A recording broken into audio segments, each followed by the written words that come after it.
Hi everyone, welcome to education point. So जैसे कि आपको पता है कि हम क्लास 12 की जो एनसीईआरटी है ज्योग्राफी की, उसे कवर करेंगे। एंड इस बुक का जो नेम है वो है fundamental of human geography. Okay, तो अगर हम बात करें क्लास 12 की एनसीईआरटी में, तो इसमें जो है टोटल आपकी 2 बुक्स हैं बच्चे, जैसे कि आपको पता ही, मैं ऑलरेडी बता चुकी हूँ। तो अभी हम जो है इसकी फर्स्ट बुक को कवर कर रहे हैं। ओके, तो इसके जो चैप्टर्स हैं उसमें सबसे पहले चैप्टर में हमने डिस्कस किया था कि ह्यूमन ज्योग्राफी जो है वो किस तरह से सब डिसिप्लिन बना था, राइट, किस तरह से सब डिसिप्लिन बना था ज्योग्राफी का। एंड वो चीज देखी थी। सेकंड चैप्टर में जो है इसके डेफिनेशंस के बारे में डिस्कस किया था। थर्ड चैप्टर में जो है पॉपुलेशन डिस्ट्रीब्यूशन के बारे में डिस्कस किया था all over the world. And after that अगर हम बात करें फोर्थ चैप्टर की, तो फोर्थ चैप्टर में जो है we have discuss about the population composition. Mean जो है एज वाइज हमने यहाँ पे देखा था कि किस तरह से कितनी एज की जो पॉपुलेशन है वो आपको कहाँ पे देखने को मिलेगी, कौन सी कंट्रीज में देखने को मिलेगी। देन ह्यूमन डेवलपमेंट की बात की थी। एंड आफ्टर दैट जो है हमने ये बात की थी कि उनकी जो एक्टिविटीज है, प्राइमरी एक्टिविटीज कौन कौन सी हैं उनकी, राइट, जो कि यहाँ पे वो यूज करते हैं अपने अर्निंग के लिए। तो उसके बाद में सेकेंडरी एक्टिविटीज के बारे में भी जो है हम यहाँ पे बात कर रहे थे। तो सेकेंडरी एक्टिविटीज पे ही जो है हम यहाँ पे बात कर रहे थे on the types of industries. Okay, तो प्रीवियस वीडियोज में हम यही चीज के बारे में देख रहे थे, टाइप्स ऑफ इंडस्ट्रीज के बारे में। तो उसकी क्लासिफिकेशन जो है वो हम यहाँ पे कवर कर रहे थे। तो इसी चैप्टर को जो है हम यहाँ पे आगे कंटिन्यू करेंगे। अब जो नेक्स्ट पार्ट है बच्चे हमारे पास, वो आता है the industries based on the ownership. Okay, अब ओनरशिप के बेस पे भी यहाँ पे डिफरेंट तरह की इंडस्ट्रीज होती हैं। एक होती है प्राइवेट ओनरशिप, एक होती है पब्लिक सेक्टर इंडस्ट्री जो कि गवर्नमेंट जो है उसे ऑन करती है। तो एक होती है ज्वाइंट सेक्टर इंडस्ट्रीज, जो यहाँ पे एक तरह से जिसमें ज्वाइंट स्टॉक कंपनी यहाँ पे होती हैं। तो सबसे पहले है पब्लिक सेक्टर इंडस्ट्रीज, जो है इसे ऑन कौन करता है, इसे जो है गवर्नमेंट ही ऑन करती है। तो यहाँ पे कई सारे पब्लिक सेक्टर अंडरटेकिंग्स हैं जिन्हें हम पीएसयूज बोलते हैं। तो जो सोशलिस्ट कंट्रीज है ना, they have many state owned industries also. जैसे कि हमारी कंट्री में जैसे कि हमारी स्टेट है पंजाब, स्टेट की हम यहाँ पे बात करें तो पंजाब भी जो है कई सारी इंडस्ट्रीज को जो है ऑन करता है। ओके, तो अगर हम बात करें मिक्स्ड इकोनॉमीज की, तो वहां पे both public and private sector आपको देखने को मिलेगा। तो प्राइवेट सेक्टर जो है इंडस्ट्रीज, वो इंडिविजुअल इन्वेस्टर्स जो होते हैं वो ऑन करते हैं। हमारी कंट्री में भी मिक्स्ड इकोनॉमी है, यहाँ पे पब्लिक एंड प्राइवेट दोनों ही आपको देखने को मिलेगी। तो ये जो प्राइवेट सेक्टर इंडस्ट्रीज होती है, इन्हें प्राइवेट ऑर्गेनाइजेशन ही मैनेज करता है। तो जो कैपिटल इंडस्ट्रीज होती हैं, तो जो इंडस्ट्रीज है वो जनरली वहां पे क्या होती है, प्राइवेटली ही जो उसे ऑन किया जाता है, सरकार का हाथ उसमें कम ही होता है वहां पे। उसके बाद में ज्वाइंट सेक्टर भी होती है, जहाँ पे ज्वाइंट स्टॉक कंपनीज होती हैं, वहां पे प्राइवेट एंड पब्लिक सेक्टर जो है इकट्ठे जो है एक इंडस्ट्रीज को मैनेज करती है या फिर इस्टेब्लिश करती है। ओके, तो इस तरह से ओनरशिप के बेस पे भी हम जो है इसे डिवाइड कर सकते हैं। तो नेक्स्ट है traditional large scale industrial regions के बारे में देखते हैं। तो ये जो एक तरह से जो पुराने लार्ज स्केल इंडस्ट्रियल रीजन्स है ना, ये हैवी इंडस्ट्रीज के ऊपर बेस्ड होते हैं, जो कि हमेशा ही कोल फील्ड्स के पास होते हैं या फिर मेटल स्मेल्टिंग में ये इंगेज रहते हैं। हैवी इंजीनियरिंग में जो है ये इंगेज रहते हैं, केमिकल मैन्युफैक्चरिंग में, टेक्सटाइल प्रोडक्शन में जो है ये इंगेज रहते हैं। तो these industries are now known as the smoke stack industries. तो इन इंडस्ट्रीज को हम जो है स्मोक स्टैक इंडस्ट्रीज बोलते हैं। तो ट्रेडिशनल इंडस्ट्री रीजन्स जो है उन्हें हम रिकॉग्नाइज कर सकते हैं कैसे, high proportion of employment in manufacturing industries and high density housing होती है वहां पे, वो भी इंफीरियर टाइप के एंड पुअर सर्विसेज होती हैं। अनअट्रैक्टिव इन्वायरमेंट होता है इस तरह की इंडस्ट्रीज के पास। फॉर एग्जांपल पोल्यूशन मिलेगा आपको, वेस्ट के हीप्स जो है बड़े बड़े ढेर आपको देखने को मिलेंगे। अनएम्प्लॉयमेंट की प्रॉब्लम्स भी वहां पे रहती है, इमिग्रेशन भी होता रहता है। डिरेक्टेड लैंड एरिया जो है वो क्या होते हैं, caused by the closure of factories. तो अब क्या होता है कि कई बार फैक्ट्री जो है क्लोज हो जाती है, उसके पास बिल्कुल सुनसान सी पड़ जाती है। ओके, तो उसके बाद में इसी तरह का एक एग्जाम्पल हम यहाँ पे देखेंगे रूहर कोल फील्ड के बारे में, जो कि जर्मनी में है। तो this has been one of the major industrial region of Europe for a long time. काफी लंबे समय तक जो है ये यूरोप का बहुत ही बड़ा इंडस्ट्रियल रीजन रहा है। Coal and iron and steel form the basis of the economy. तो वो आपको पता ही है कि ये ऐसी चीजें होती हैं तीनों जो कि यहाँ पे एक इकोनॉमी का बेस बनाती हैं।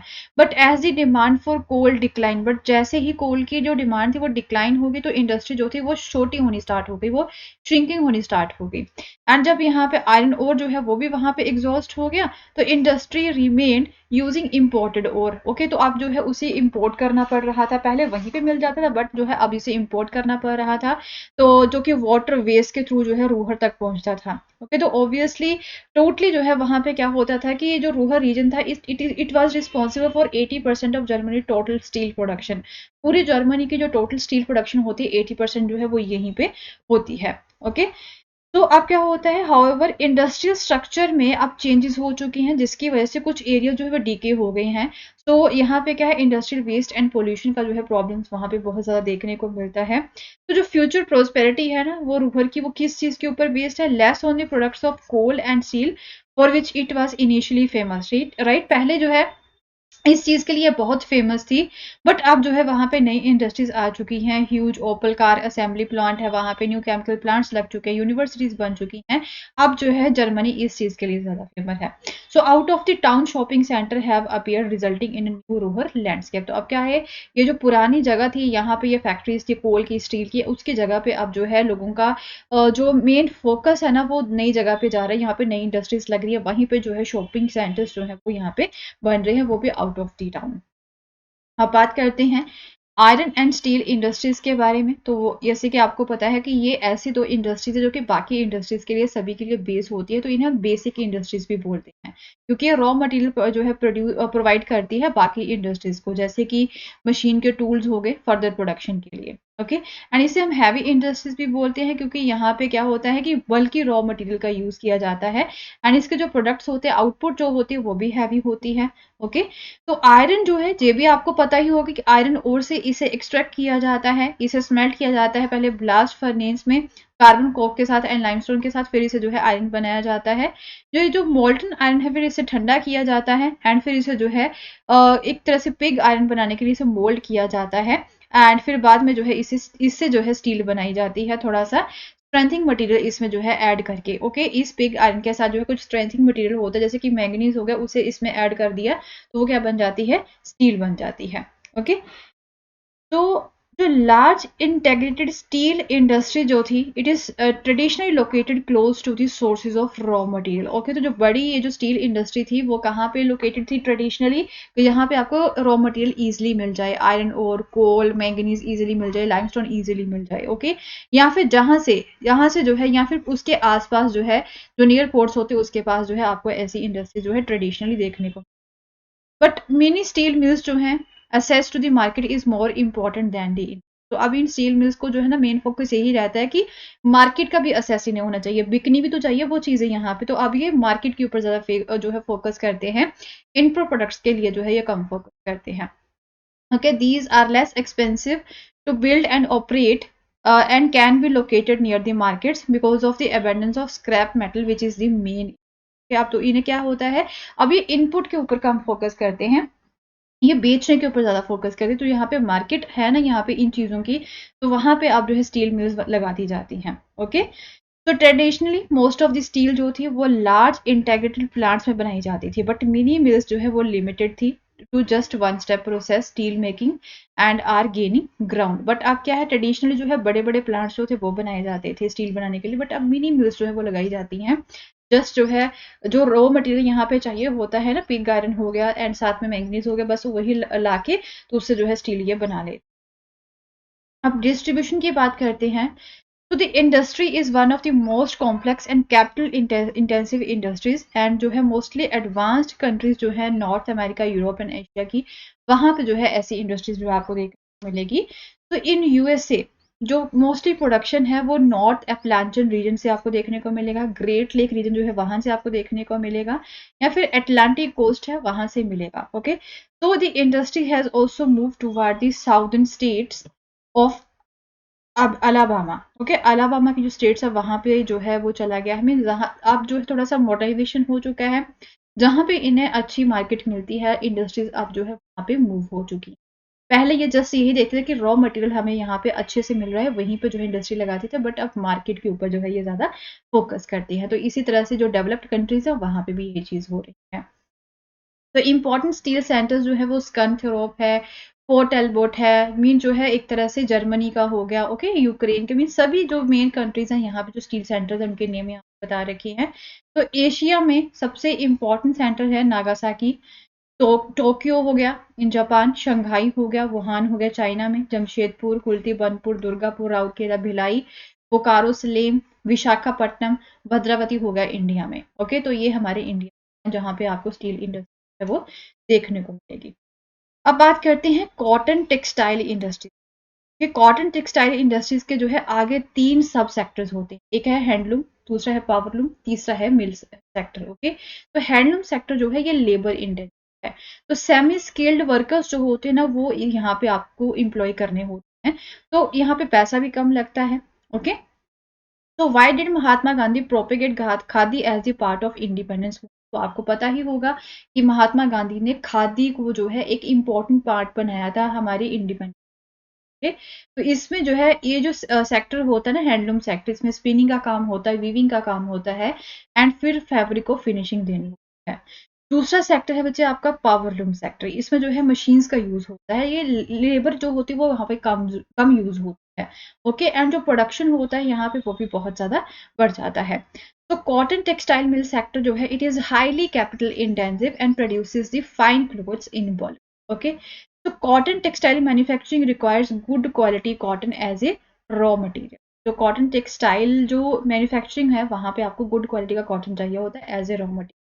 तो India, China, USA, Pakistan, Uzbekistan, Egypt हो गया, वो वहां पे जो है आपको पता है कि वर्ल्ड की मोर देन हाफ जो कॉटन है वहीं पे प्रोड्यूस होता है। तो UK, north western European countries and Japan जो है वहां पे भी जो है कॉटन टेक्सटाइल जो है बनाया जाता है फ्रॉम द इम्पोर्टेड यान। तो वट वो यान को इम्पोर्ट करते हैं, धागे को इम्पोर्ट करते हैं। ओके, तो यूरोप जो है वहां पे पूरे वर्ल्ड का सबसे ज्यादा जो है कॉटन इम्पोर्ट है वो होता है। बट हाउएवर अब ये जो इंडस्ट्री है इससे बहुत ही कंपटीशन मिल रहा है क्योंकि सिंथेटिक फाइबर्स आ चुके हैं कॉटन की जगह पे, एंड जिसकी वजह से जो है कई कंट्रीज में यहाँ पे डिक्लाइन जो है डिक्लाइन वाला ट्रेंड जो है वो आपको देखने को मिल रहा है। So with the scientific advancement and technological improvement, the structure of industries changes. Okay, and for example, Germany recorded constant growth in cotton textile industry. तो जर्मनी में जो है फिर भी एक लगातार जो है वहां पे आपको ग्रोथ देखने को मिल रही है कॉटन टेक्सटाइल इंडस्ट्रीज में जब से सेकेंड वर्ल्ड वॉर खत्म हुई है, एंड बट अभी थोड़ा सा ये डिक्लाइन हुआ है। सेकेंड वर्ल्ड वॉर के बाद में यहाँ पे हमेशा ही आपको जो है ग्रोथ देखने को मिलेगी जर्मनी में, बट अभी जो है एट प्रेजेंट जो है डिक्लाइन हो चुका है क्योंकि इसकी जगह पे सिंथेटिक फाइबर्स जो है वो आ चुके हैं तो लोग उससे ज़्यादा पसंद करते हैं। ओके, तो हाई टेक्नोलॉजी इंडस्ट्री का भी यहाँ पे एक कॉन्सेप्ट है, उसके बारे में देखते हैं। तो high technology simply high tech is the largest latest generation of manufacturing activities. Okay, high technology यहाँ पे चाहिए होती है तो वो जो है अब लेटेस्ट टेक्नोलॉजीज है, तो मोस्टली जो इंडस्ट्रीज है वो ऐसी टेक्नोलॉजी को ही लगा रहे हैं। एंड ये जो है एक तरह से हम बोल सकते हैं कि intensive research and development R&D जो है ना उसका यहाँ पे बहुत ही काम रहता है। एंड एक तरह से जो टूल्स है ना यहाँ पे जो यूज़ किए जाते हैं, जो भी मशीन्स यहाँ पे यूज़ की जाती है उन्हें और भी ज़्यादा जो है एडवांस बनाने के लिए यहाँ पे हमेशा रिसर्च जो है वो चलती है। तो ऑब्वियसली प्रोफेशनल वर्कर्स जो होते हैं, जो वाइट कॉलर ऑफिसर्स होते हैं, उनका जो है वो यहाँ पे मेन वर्कफोर्स रहती है इस तरह की। ओके, तो रोबोटिक्स हो गया असेंबली लाइन में, कंप्यूटर एडेड डिज़ाइन हो गई या फिर मैन्युफैक्चरिंग हो गया, इलेक्ट्रॉनिक कंट्रोल हो गया स्मेल्टिंग एंड रिफाइनिंग प्रोसेस का, एंड कांस्टेंट डेवलपमेंट हो गया new chemical and pharmaceutical products का। ये इस तरह से ये हाई टेक इंडस्ट्रीज हैं। तो neatly spaced long modern dispersed office plant lab buildings हो गई। तो अब जो है इस तरह के स्ट्रक्चर्स आपको फैक्ट्रीज में देखने को। So planned business parks for high-tech startups have become a part of the regional and local development schemes. Okay, तो startups अब जो है यहाँ पे आपको देखने को मिल रहे हैं, नई नई जगह पे इस तरह की इंडस्ट्रीज जो है लगाई जा रही हैं जो कि हाई टेक इंडस्ट्रीज हैं, बट ये रीजनली कंसंट्रेटेड होती हैं, सेल्फ सस्टेन होती हैं, एंड ये हाईली स्पेशलाइज्ड होती हैं। तो इन्हें हम टेक्नोपॉलिस भी बोल सकते हैं इस तरह की इंडस्ट्री। तो एग्जाम्पल है सिलिकॉन वैली हो गई यहाँ पे सैन फ्रांसिस्को में, सिलिकॉन फॉरेस्ट नियर दी सीटल हो गई, ये कुछ इस तरह के टेक्नोपॉलिसीज के जो है क्या है यहाँ पे एग्जाम्पल्स हैं। Are some technopolises developing in India. Okay, क्या अभी इंडिया में भी इस तरह के कुछ टेक्नोपॉलिसीज डेवलप हो रही हैं? ये आपके लिए क्वेश्चन है, आप खुद देख सकते हो। तो manufacturing contribute significantly to the world economy. अब ये मैन्युफैक्चरिंग जो होती है, आई मीन जो इंडस्ट्री होती है किसी भी कंट्री की, वो वर्ल्ड की इकोनॉमी में बहुत अच्छा जो है अपना योगदान डालती है। आयरन एंड स्टील, टेक्सटाइल हो गया, ऑटोमोबाइल हो गया, पेट्रोकेमिकल एंड इलेक्ट्रॉनिक्स हो गया, ये वर्ल्ड के कुछ मोस्ट इंपॉर्टेंट मैन्युफैक्चरिंग इंडस्ट्रीज हैं। Okay, so that's all for the day. With this we have completed the 6th chapter also, and अब नेक्स्ट वीडियो में नेक्स्ट चैप्टर को स्टार्ट करेंगे। एंड अगर आपको मेरा कोर्स पसंद आया तो इसे शेयर करना ना भूलें।